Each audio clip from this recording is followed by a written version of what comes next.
ಹರಿಹರದ ಯೋಜನೆ ಮತ್ತು ಕ್ರೀಡಾ ಇಲಾಖೆಯ ಮಳಿಗೆಗಳಿದ್ದಾವೆ.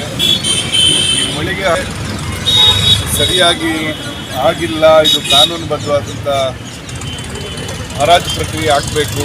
ಅವಧಿ ಮುಗಿದ್ರೂ ಸಹ ಅಲ್ಲಿರ್ತಕ್ಕಂಥ ಪರವಾನಗಿದಾರರು ಮುಂದುವರಿತಾ ಇದ್ದಾರೆ ಅಂತಂದರೆ ಇದರ ಹಿನ್ನೆಲೆ ಏನು ಅಂತೇಳಿ ಈಗಾಗಲೇ ಹಲವಾರು ಜನರ ಅಭಿಪ್ರಾಯದೊಂದಿಗೆ ನಮ್ಮ ಸಂಘಟನೆಯ ತಾಲೂಕು ಅಧ್ಯಕ್ಷರಾದಂಥ ಗೋವಿಂದ ಅವರು ಮತ್ತು ಇನ್ನಿತರೆ ಪದಾಧಿಕಾರಿಗಳೆಲ್ಲರೂ ಸೇರಿ ಇವತ್ತು ಸ್ಥಳೀಯರ ಸಹಕಾರದೊಂದಿಗೆ ಇವತ್ತು ಧರಣಿ ಕೂತು 37 ದಿನಗಳು.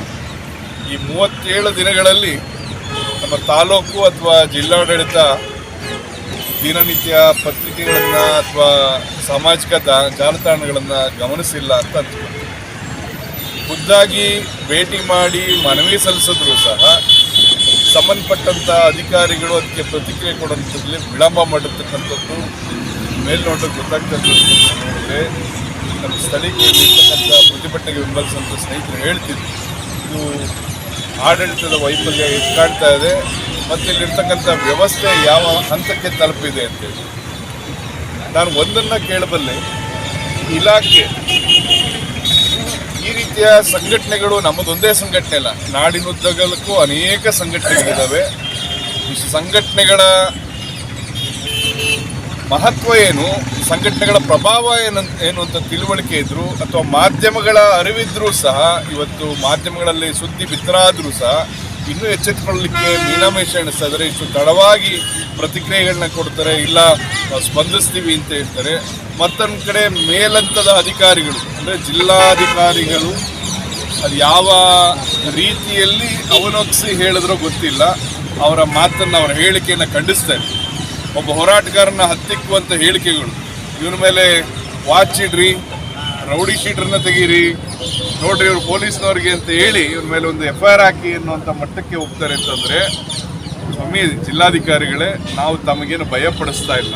ನಾವು ಹೋರಾಟಗಾರರು, ಪ್ರತಿನಿತ್ಯ ನಿಮ್ಮ ಮೇಲೆ ನಾವು ಅರ್ಜಿ ಬರೀಲಿಕ್ಕೆ ಶುರುವಾದರೆ ಪ್ರತಿನಿತ್ಯ ತಮಗೆ ಸರ್ಕಾರಕ್ಕೆ ಜನಸಾಮಾನ್ಯರು ತಮ್ಮ ಕರ್ತವ್ಯ ಲೋಪದ ಬಗ್ಗೆನೋ ಅಥವಾ ತಾವು ಸರಿಯಾಗಿ ಕರ್ತವ್ಯ ನಿರ್ವಹಿಸ್ತಾ ಇಲ್ಲ ಅಂತಲೋ ಜನಗಳು ದೂರ ಬರಲಿಕ್ಕೆ ಶುರುವಾದರೆ ಏನು ಮಾಡ್ತೀರಿ? ನೀವು ಸಾರ್ವಜನಿಕ ಬದುಕಿನಲ್ಲಿ ಸಾರ್ವಜನಿಕ ಅಧಿಕಾರಿಯಾಗಿ ತಾವು ಇರ್ತಕ್ಕಂಥದ್ದು. ಹಾಗಾಗಿ ಒಮ್ಮೆ ಯಾರ ಮೇಲಾದರೂ ಮಾತನಾಡಲಿಕ್ಕೆ ಮುನ್ನ ಸ್ವಲ್ಪ ನಿಮ್ಮ ಏನು ತಿಳುವಳಿಕೆ ಅಂದರೆ ಸಲಹೆ ಕೊಟ್ಟಿರ್ತಾರೆ ನಿಮ್ಮ ಅಧಿಕಾರಿಗಳು ಅಕ್ಕಪಕ್ಕ ಇರ್ತಕ್ಕಂಥವ್ರು, ಅವ್ರು ಸರಿಯಾಗಿ ನಿಮ್ಮ ಮಾಹಿತಿ ಕೊಟ್ಟಿದ್ದಾರಂತ ತಿಳುವಳಿಕೆ ಇಟ್ಕೊಂಡು ಮಾತನಾಡಿ ಅಂತ ಹೇಳ್ತೀನಿ. ಇದೇ ರೀತಿ ಎದುರಿಸುವಂಥ ಕೆಲಸ ಮುಂದುವರೆದ್ರೆ ನಮಗೂ ಕಾನೂನು ಗೊತ್ತಿದೆ, ನಾವು ಕಾನೂನು ವ್ಯಾಪ್ತಿಯಲ್ಲಿ ಹೋರಾಟ ಮಾಡ್ತಕ್ಕಂಥವ್ರು. ನಮ್ಮಲ್ಲೂ ಸಂಘಟನೆಯಲ್ಲಿ ಒಂದು ಕಾನೂನು ಘಟಕ ಇದೆ. ಒಬ್ಬರಲ್ಲ ಇಬ್ಬರಲ್ಲ ನುರಿತಂಥ ನಮ್ಮಲ್ಲೂ ನಿವೃತ್ತ IAS IPS ಅಧಿಕಾರಿಗಳು ನಮ್ಮ ಸಂಘಟನೆಯಲ್ಲಿದ್ದಾರೆ. ಹಾಗಾಗಿ ತಕ್ಕ ಉತ್ತರವನ್ನು ನಾವು ಕೊಡುವಂಥದ್ದು ಆಗಬಾರ್ದು. ಯಾಕೆಂತಂದರೆ ನಾವು ಜಿಲ್ಲಾಧಿಕಾರಿಗಳು ಅಂತಂದರೆ ಜಿಲ್ಲೆಗೆ ಮೊದಲ ವ್ಯಕ್ತಿ, ನಿಮ್ಮ ಮೇಲೆ ಗೌರವ ಇದೆ. ನಿಮ್ಮ ಮೇಲೆ ಗೌರವ ಅನ್ನೋದಕ್ಕಿಂತ ನಿಮ್ಮ ಹುದ್ದೆ ಮೇಲೆ ನಮ್ಮ ಅಪಾರವಾದ ಗೌರವ ಇದೆ. ಹಾಗಾಗಿ ಆ ರೀತಿಯ ಮಾತುಗಳನ್ನ ಆಡಬಾರ್ದು ಅಂತೇಳಿ ಈ ಮೂಲಕ ತಮ್ಮನ್ನು ಆಗ್ರಹಿಸ್ತಾ ಇದ್ದೀನಿ. ಅದರ ಜೊತೆಗೆ ಇಲ್ಲಿ ಯಾರು ಹೋರಾಟಕ್ಕೆ ಕೂತಿರ್ತಕ್ಕಂಥವ್ರು ಶ್ರೀಮಂತರ ಮಕ್ಕಳಲ್ಲ, AC ರೂಮಲ್ಲಿ ಕೂತ್ಕೊಂಡು ದೊಡ್ಡ ದೊಡ್ಡ ಉದ್ಯಮ ನಡೆಸ್ತಾ ಇರ್ತಕ್ಕಂಥವ್ರ ಮಕ್ಕಳಲ್ಲ. ಇಲ್ಲಿ ಯಾರು ತನ್ನ ಮನೆಯ ಸ್ವಂತಕ್ಕೇನೋ ಅನುಕೂಲ ಆಗುತ್ತೆ ಅನ್ನುವಂಥ ನಿಟ್ಟಿನಲ್ಲಿ ಇಲ್ಲಿ ಹೋರಾಟ ಮಾಡ್ತಿರ್ತಕ್ಕಂಥವ್ರಲ್ಲ. ಜನಸಾಮಾನ್ಯರೊಟ್ಟಿಗೆ ಜನಸಾಮಾನ್ಯನಾಗಿ ಸೇವಾ ಮನೋಭಾವ ಮತ್ತು ಸಂಘಟನಾತ್ಮಕ ಮನೋಭಾವದಲ್ಲಿರ್ತಕ್ಕಂಥ ಕಾರ್ಯಕರ್ತರೇ ಈ ಹೋರಾಟದಲ್ಲಿ ಭಾಗಿಯಾಗಿರ್ತಕ್ಕಂಥದ್ದು. ಹಾಗಾಗಿ ನಮ್ಮ ಸ್ವಾರ್ಥ ಇಲ್ಲದೆ ನಮ್ಮ ಜನರಿಗೆ ಅಥವಾ ನಮ್ಮ ಸ್ಥಳೀಕರಿಗೆ ಅನುಕೂಲ ಆಗಲಿ ಅನ್ನುವ ನಿಟ್ಟಿನಲ್ಲಿ ಇವತ್ತು ಅನೇಕ ಸ್ಥಳೀಯರ ಸಲಹೆ ಸಹಕಾರದೊಂದಿಗೆ ಒಂದು ಧರಣಿಯನ್ನು ನಡೀತಾ ಇದೆ. ಇದು ಮುಂದಿನ ಹಂತಕ್ಕೆ ಹೋಗಲಿಕ್ಕೆ ಬಿಟ್ಕೊಡಬೇಡಿ. ಮುಂದಿನ ಹಂತಕ್ಕೆ ಅಂತಂದರೆ ನಾನೇನು ಎದುರಿಸುವಂಥದ್ದಲ್ಲ. ಎಲ್ಲ ಜಿಲ್ಲೆಗಳಲ್ಲಿ ಸಂಘಟನೆ ಇದೆ. ಇದೇ ಜಿಲ್ಲೆಯಲ್ಲಿರ್ತಕ್ಕಂಥ ಸಂಘಟನೆ ಇವತ್ತು 10, 20, 100 ಆಗಿರ್ಬೋದು, ನಾಳೆ ಅದು 1000 ಆಗುತ್ತೆ. 4-6 ಜಿಲ್ಲೆಯ ಜನ ಇಲ್ಲಿ ಬಂದು ಕೂತಾಗ ಅದರ ದಿಕ್ಕು ಸ್ವರೂಪ ಬದಲಾಗುತ್ತೆ. ಅದಕ್ಕೆ ಆಸ್ಪದ ಮಾಡ್ಕೊಳ್ಬೇಡಿ. ಜಿಲ್ಲೆಯ ಮಂತ್ರಿಗಳು ಪರಿಚಯ ಇದ್ದಾರೆ, ಸಾಕಷ್ಟು ವರ್ಷಗಳಿಂದ ತಿಳ್ಕೊಂಡಿದ್ದೀನಿ, ಅವ್ರ ಬಗ್ಗೆ ಗೊತ್ತಿದೆ. ಮಾತನಾಡ್ತೀನಿ, ಇವತ್ತೇ ಮಾತನಾಡ್ತೀನಿ ಅವ್ರ ಹತ್ರ. ಮತ್ತು ಸಂಬಂಧಪಟ್ಟಂಥ ಯಾರು ಸಚಿವರಿದ್ದಾರೆ ಮತ್ತು ಆ ಸಂಬಂಧಪಟ್ಟಂಥ ಇಲಾಖೆಯ ಮುಖ್ಯಸ್ಥರು ಯಾರಿದ್ದಾರೆ, ಮೇಲ್ಹಂತದ ಅಧಿಕಾರಿಗಳು, ಅಂಥವ್ರಿಗೆ ನಾಳೆ ಬೆಳಗ್ಗೆನೇ ಮಾತನಾಡಿ ಇದರ ಬಗ್ಗೆ ಯಾವ ರೀತಿಯಲ್ಲಿ ನಿಮ್ಮ ಪ್ರತಿಕ್ರಿಯೆ ಇದೆ ಅದು ಲಿಖಿತ ರೂಪದಲ್ಲಿ ಆಗಬೇಕು, ತಕ್ಷಣ ಆಗಬೇಕು ಅನ್ನೋದನ್ನ ನಾನು ಮಾತನಾಡ್ತೇನೆ. ಹಾಗಾಗಿ ಗೋವಿಂದ ಅವರು ಎದೆಗುಂದಂಥ ಅವಶ್ಯಕತೆ ಇಲ್ಲ.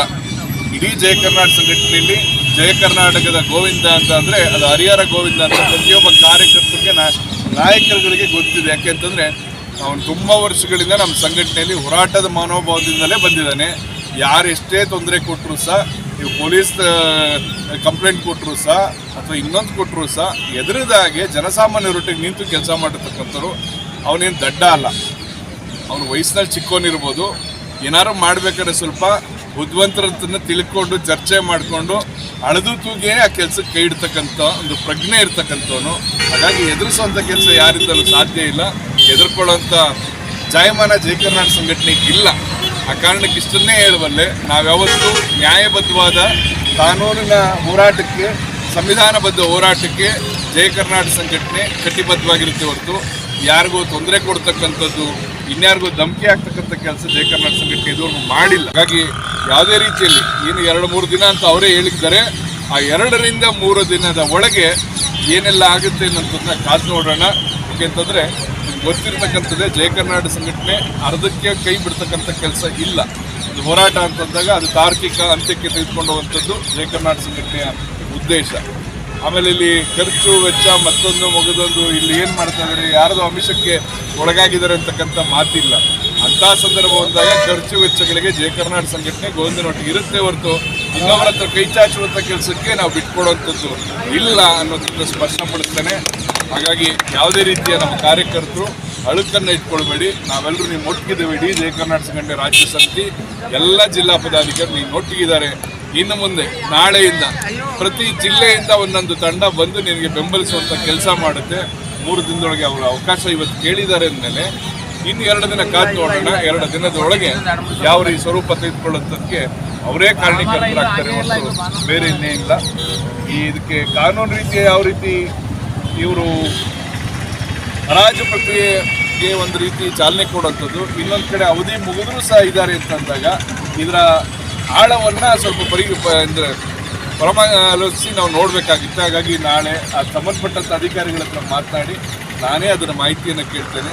ಅವರೇನೋ ಸರಿಯಾದ ಮಾಹಿತಿ ಕೊಡಲಿಲ್ಲ ಅಂತಂದರೆ ನಾಡಿದ್ದೇ ಅದಕ್ಕೆ RTI ಮುಖಾಂತರ ಹಾಕಿ ಎಷ್ಟೆಲ್ಲ ಕಾನೂನು ಹೋರಾಟಕ್ಕೆ ನಾವು ಸಿದ್ಧರಾಗಬೇಕು ಅನ್ನೋದಕ್ಕೆ ನಾವು ಕಾನೂನು ಘಟಕದ ಅಧ್ಯಕ್ಷರಿದ್ದಾರೆ, ಅವ್ರು ತಿಳಿಸ್ತೇನೆ. ಅವ್ರು ಉಳಿದಂಥ ವಿಚಾರಗಳನ್ನ ಅವರು ಮಾಡ್ತಾರೆ ಅಂತ ಹೇಳಿ ನಾನಿವತ್ತು ಆಗಮಿಸಿ ತಮ್ಮೆಲ್ಲರ ಜೊತೆ ಮಾತನಾಡಿ